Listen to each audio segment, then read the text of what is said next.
radio24.fr, le plus grand site de webcam live réservé aux adultes. 14h-16h, Brigitte Lahaie, Sud Radio. Nous évoquons le déni aujourd'hui en compagnie de Serge Tisseron à l'occasion de la sortie de ce livre. Il vient de sortir, il est tout neuf. C'est aux éditions Albin Michel. Ça s'appelle Le déni ou la fabrique de l'aveuglement. Et nous allons parler d'un déni, aussi assez intéressant me semble-t-il, c'est l'alcoolisme. Bonjour Cécile. Bonjour.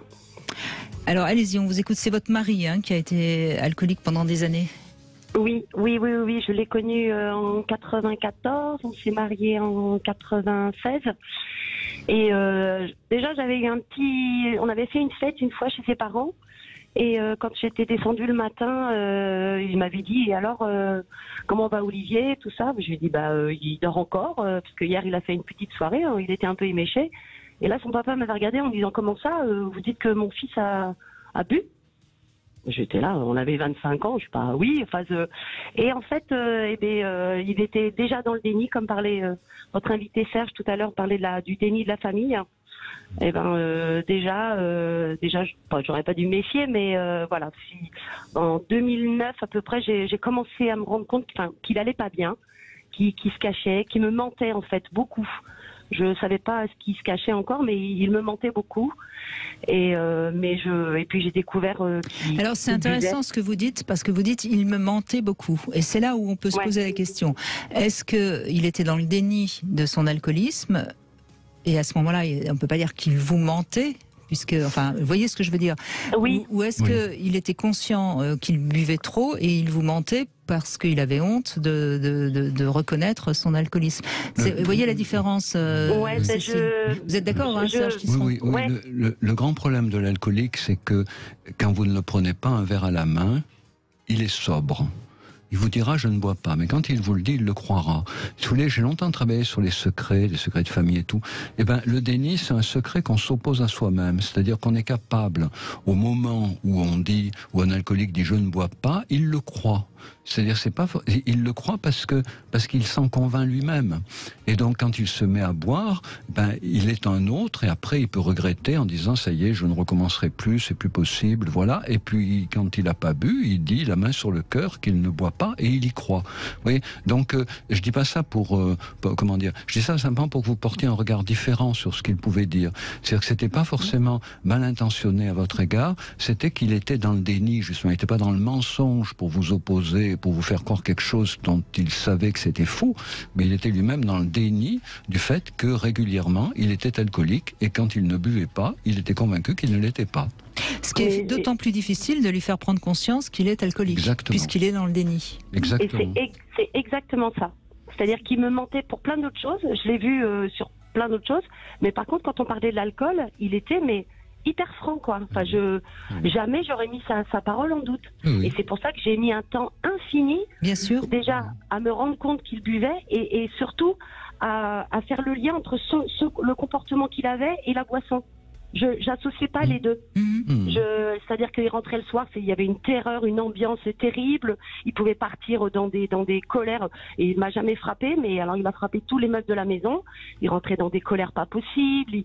On était en conflit assez souvent, mais je me disais pas c'est parce qu'il a bu.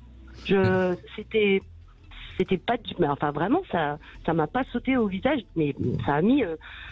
J'ai mis 3 ans à me rendre compte de ça. Mais vous savez, Cécile, beaucoup de personnes qui vivent avec quelqu'un qui est alcoolique mettent du temps à s'en rendre compte, parce que justement, l'alcoolique boit en cachette et est dans le déni de son alcoolisme. Complètement. Et ça le rendait, quand j'ai commencé à me rendre compte, je pouvais pas l'acculer, parce que ça le rendait tellement malheureux. Je le sentais tellement malheureux que je pouvais pas. Alors j'attendais qu'il aille bien, comme vous dites, qu'il soit sobre, pour essayer de lui faire prendre conscience. Mais bon, comme vous dites, il était. Alors soit il me disait non mais plus jamais, tu verras. Mais je le croyais, vraiment quoi. C'était l'Olivier que je connaissais, et puis après c'était un autre. Oui, c'est très important. Vraiment... C'est très important ce que vous dites, Cécile. C'est un aspect qu'on a peu abordé encore, mais qui est très sensible chez les gens qui vivent avec une personne qui est dans le déni. C'est que finalement, ces personnes finissent par nous mettre dans le déni nous-mêmes. Vous dites, voilà, je voyais bien, j'avais bien l'impression quand même qu'il buvait, mais quand il me disait qu'il buvait pas, j'étais prêt à le croire, prête à le croire. Voilà. Et c'est la manière dont le déni a une force de conviction, si vous voulez, bien plus forte que le mensonge, parce que si quelqu'un vous ment, il y a toujours un moment où il peut se trahir, voilà. Mais quand quelqu'un est dans le déni, il est totalement authentique. Quand mais il dans vous le dit, visage, déjà, voilà. on voit quand quelqu'un ment, il peut y avoir un trouble, tandis que comme il ne ment pas, il est sincère. Quoi. Voilà. C'est pour ça qu'un homme qui trompe sa femme et qui veut lui cacher n'est pas dans le déni, il est dans le mensonge. Mais un alcoolique, lui, qui boit et qui est convaincu quand il ne boit pas qu'il n'est pas alcoolique, il est dans le déni de son alcoolisme, il risque de faire basculer, en effet, ses interlocuteurs dans le même déni.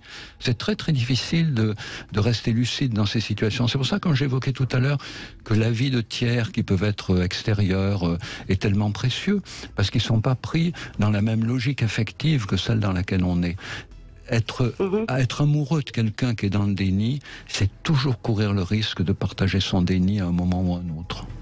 Ouais, et je pense que il m'a pas emporté, mais j'ai eu cette façon de voir les choses aussi, parce que ce qui m'a sauvée en fait, c'est que j'ai eu un cancer.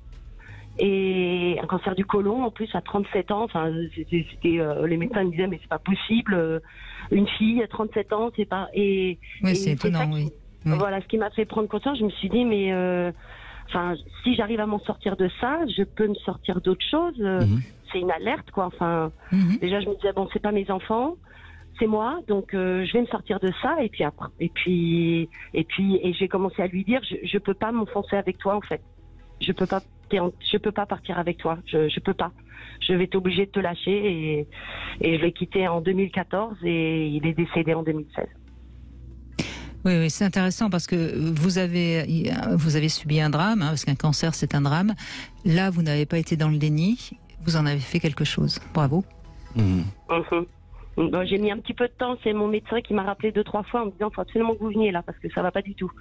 Voilà, autrement j'y retournais pas, mais voilà, j'ai pas eu le choix là. J'avais mes 2 enfants, enfin voilà, je crois que c'est ça, je n'ai pas eu le choix.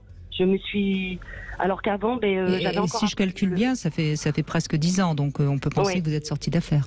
Oui, normalement, oui. Oui, j'ai repris des kilos, j'ai repris... voilà. Bon, après, c'est vrai que le deuxième coup de massue, c'est qu'il est décédé... Et il est décédé de quoi? Parce que de son alcoolisme. Oui, donc il était réellement très alcoolique. Ah oui, sur la fin, moi, il voulait plus, il voulait plus me regarder. On a vécu 1 an... parce que j'étais obligée de rester dans la maison, je trouvais pas de logement. Et on a vécu 1 an, on avait une grande maison où on se croisait. Il ne pouvait plus, enfin, je le disais, ne plus pouvoir, il ne pouvait plus me croiser du regard. Je pensais qu'il ne voulait pas, mais il ne pouvait plus. C'était insurmontable en fait. Et même, je crois même que mon cancer ne l'a pas aidé. Parce qu'il a dû se dire, même ça, elle arrive à s'en sortir. Oui, je ne sais pas, mais vous savez, quand on est alcoolique, c'est généralement qu'on est quand même un peu fragile, en tout cas qu'on a des fragilités pour se mettre à boire. C'est souvent une fuite de la réalité, parce que justement, on ne peut pas l'assumer, parce qu'il faut pas de jugement de ma part, évidemment. Donc voir sa partenaire qui a un cancer et qui est malade, et donc savoir qu'on peut la perdre, ça n'a fait que aggraver son état, de toute façon, c'est certainement, parce que je pense qu'il tenait à vous, évidemment. Écoutez, merci de ce témoignage, Cécile, parce que là aussi, on était dans le déni. C'est intéressant d'entendre toutes ces personnes qui nous racontent. À la fois dans la façon dont un déni peut en entraîner un autre, mais aussi la façon dont lever un déni, dans le cas particulier, accepter de se confronter à un cancer du côlon, parce qu'il y a des gens qui ne l'acceptent pas. Et comment ça permet d'être plus lucide sur d'autres dénis que l'on peut être en train de vivre. Bravo Cécile. On va faire une petite pause, le temps des infos. Alors venez nous raconter aussi une partie de votre vie où vous avez été dans le déni, où votre partenaire était dans le déni. Et avec Serge Tisseron, on comprendra tout ça. La petite devinette du jour, Serge Tisseron, quel est le point commun entre les fleuves et les femmes? Vous avez le temps des infos pour trouver la réponse.